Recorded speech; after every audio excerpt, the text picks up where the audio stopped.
it all cool as a cucumber. Just feeling great. Tom, thanks for joining us, of course. Go ahead. Are you making fun of me with my Indy 500 pick? No, first of all, you want to know the perks of being the regulars versus being the guest? The guest is in the seat that gets the sun. That's right. That's not an accident. That's by design. And I hold you responsible. Savvy leadership. He's the leader of the show. He's Savvy responsible for all of it. That's correct. Speaking of leadership, you sat down with Pochettino, new men's national coach. What was your, don't give away everything. It's going to be on 8 o'clock tonight. But what was your major takeaway do you think people are going to have from your piece? So let's start with who he has coached at a club level. He has coached Messi. He has coached Mbappe. He has coached Neymar. But one thing he hasn't done is coach any team wearing its flag on its chest. And I think that comes with a unique set of pressures, let alone a team that's going to play in its homeland.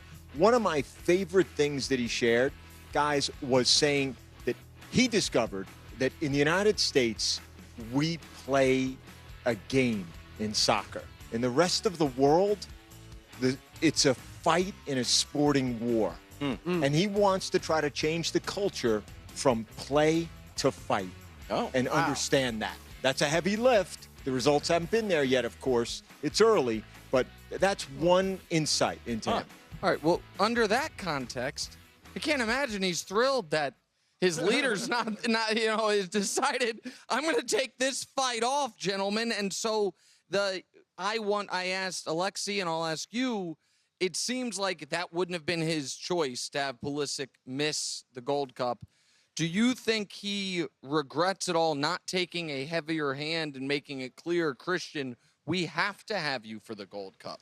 I don't think there's any doubt about it, but I think he's trying to find his way early on. I think it's challenging to try to react in a way that doesn't alienate the clear star of the team, and also respects who is there. And so he's tried to present it as an opportunity. The problem with that is if there's not proof of concept, we talk about play versus fight by his own description. The first half against Switzerland, one side, the United States, was playing. Switzerland was fighting, and it was an absolute blowout. So it's been a very, very true. And listen, they're without a lot of other guys, too, not just Christian due to fatigue, but injury, conflicts with the Club World Cup, et cetera. This is a very green roster, so I don't know that he can really be judged on the results so far. But listen, you can only manage who's there, and he needs to be held accountable to that. He would agree with that, Brou. Do you think he can create that mentality here in America? Because, it's different here than some of the other countries that are the top countries. I mean, that's the challenge that remains, right, to see. And we often talk about this. I think you've been great on this, Brou, throughout your career. Does confidence come from great performance, or does great performance come from confidence? And I think great leaders in every sport that we see, great coaches and managers, they somehow hit both levers at the same time. They know when to protect a guy who's going through a fallow period of his confidence and still put him out there, still have him fight through his own hesitation. You can't do that if a guy isn't even there. And I think that's been a challenge so far. Tom, you've been in sports for a long time, 1994 to now, World Cup in North America. Have you come up with something beautiful on the evolution of U.S. soccer in this time? Are you working on this idea of kind of to join the last two World Cups in America? Listen, I don't think there's any debate about it that the sport has exploded around the world in its popularity and the values of the teams. If you look at the Premier League, for example.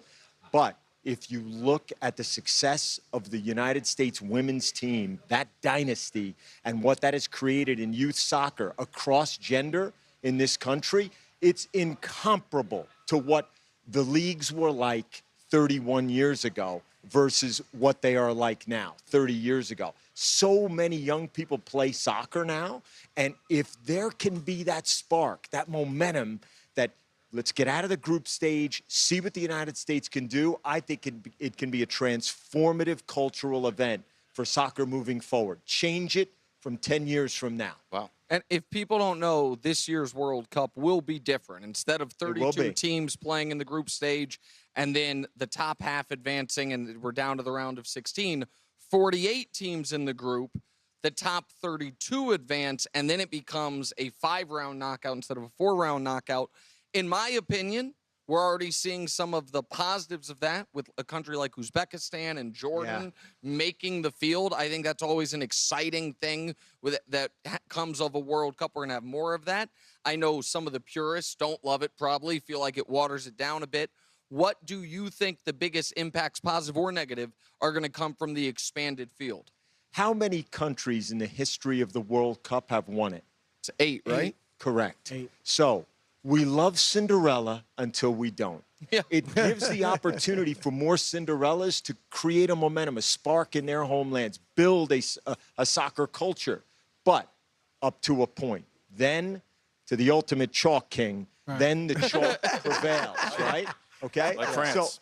So in that regard, I think it's amazing that more countries are going to be given an opportunity, but when we get to the business end, when the knockouts happen, as amazing as Morocco was, we see what happens. The top teams with the best cultures and the best pedigrees tend to prevail in this event. Well, I was going to ask you, are there any individuals or even teams kind of like dark horse that you could see becoming household names, or is that not going to happen? No, I think that's the beauty of it. And I use Morocco as an example. Nobody could have foreseen Morocco reaching the semifinals of the World Cup. And in that, what that's done, not only for that country, that region of the world, but the hope it gives to every other soccer nation that there is a way, there is a path. If you come together at the right time, you can win matches in advance.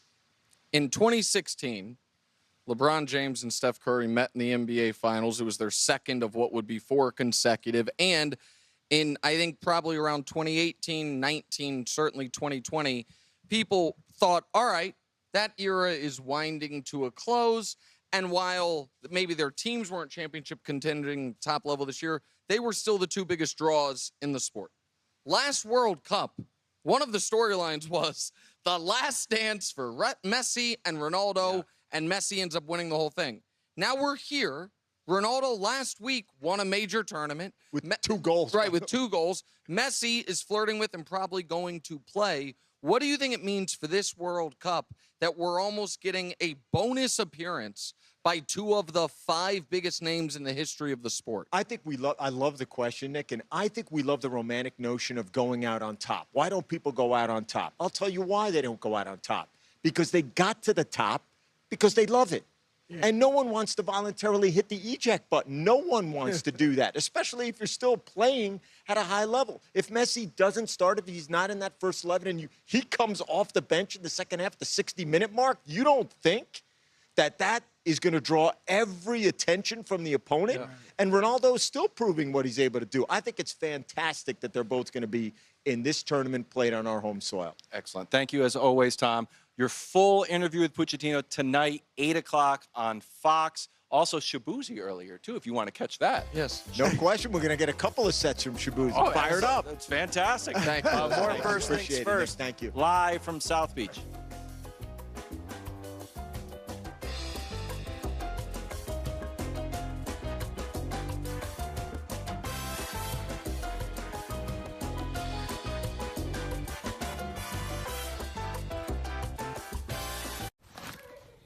Has anyone seen my other flip-flop? Where on earth is this thing? A paradise you'll want to lose yourself